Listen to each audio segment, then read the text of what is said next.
Hey guys, RTT back here from the video guys. Today we're going to be talking about the brand new AMD processor that was just went ahead and announced today. Let's go ahead and get right into it.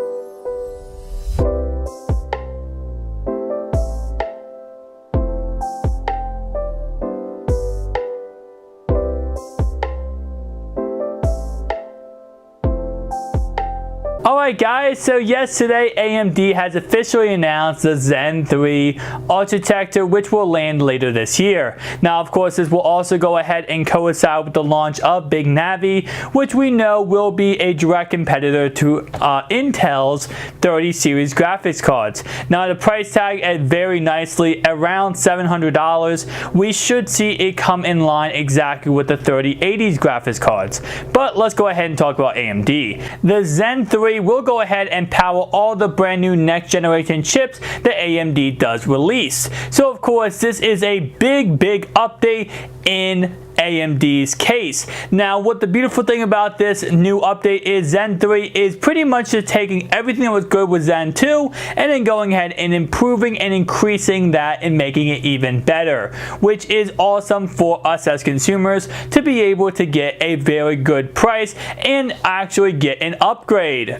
Cough cough, when we look at the 2080 Ti to the 3080, there is somewhat of an upgrade, but we're only seeing really a 12 to 15 FPS upgrade when it comes to benchmarks. Something we're not seeing really with AMD is they're actually upgrading from one to the other, and that's why, again, like I said before, I'm expecting a lot of great things to come from Big Navi at the end of October.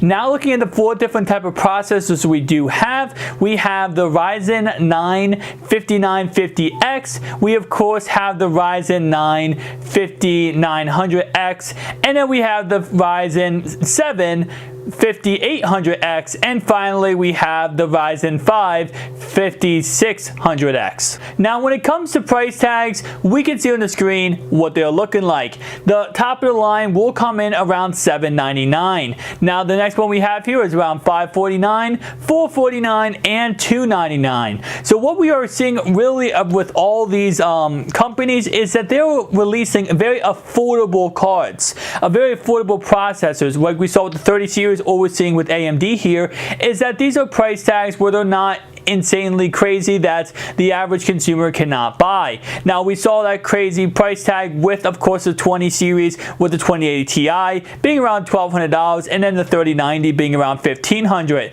Now it's not out of the realm of possibility that an average consumer can buy that. It's just, especially with the global events going on right now, it is really hard to justify spending $1,500 on a graphics cards or on a processor. Around $500 to $800 I feel like is a general good principle that is able to give the average consumer a chance to have one of these powerful units in their own home. AMD Zen 3 stacks begins with the impressive 16-core 32-thread Ryzen 9 5950X that will retail for around $799. The chip boosts up to 4.9 GHz with 64 megabytes of unified L3 cache and 105 watt TDP rating. AMD says this chip is faster than Intel's Core i9 1090 or 10900X in pretty much every single category. Now that is of course a big claim to make, and that's something that I want to go ahead and address right now. And it is, I do want to say, for Intel's sake, they have to fix what's going on. They cannot constantly be at this point where they're like, we're so great and so big that we don't have to worry about what AMD is doing, because guess what, they do. And I know, like I said in the previous video, that what happened with the 30 series launch was because of the fact that Big Navi's coming out, and Intel knew they needed to go ahead and fix and get something out there, so they rushed production and they weren't able to get enough units out for people. I know they say over and over again, we weren't expecting as many people buying our units.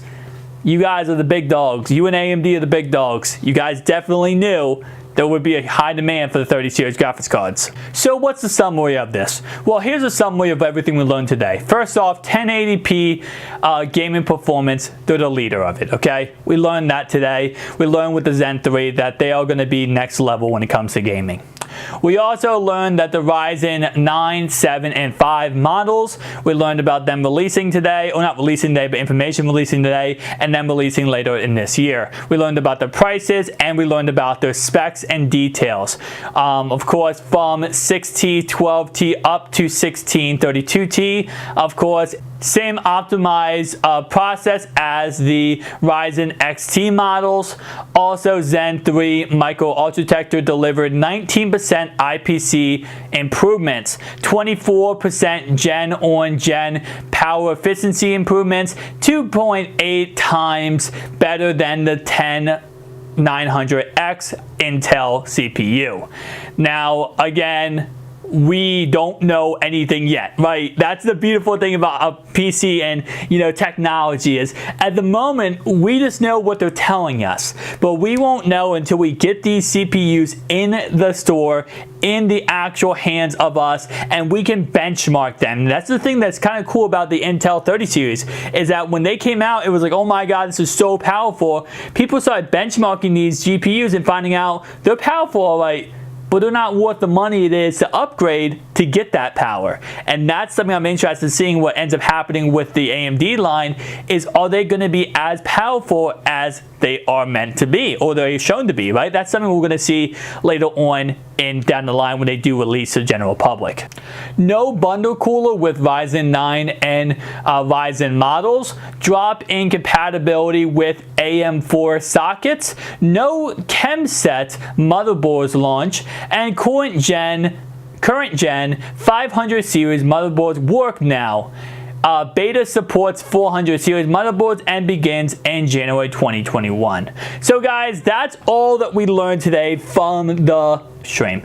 Was it awesome? Yes. I think we learned a lot of information, and I think right now Intel is shaking in those space boots, man, because this is something Intel has to fix.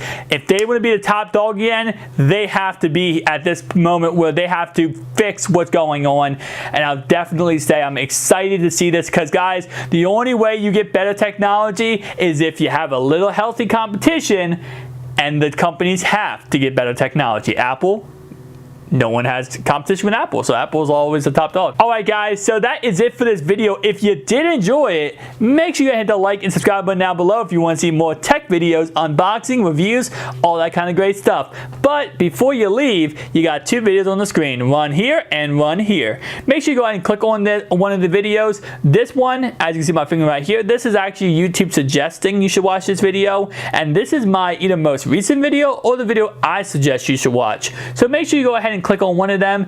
It is very informational, and very awesome. I appreciate you guys. Love you guys to death. I'll see you guys next one. Peace out.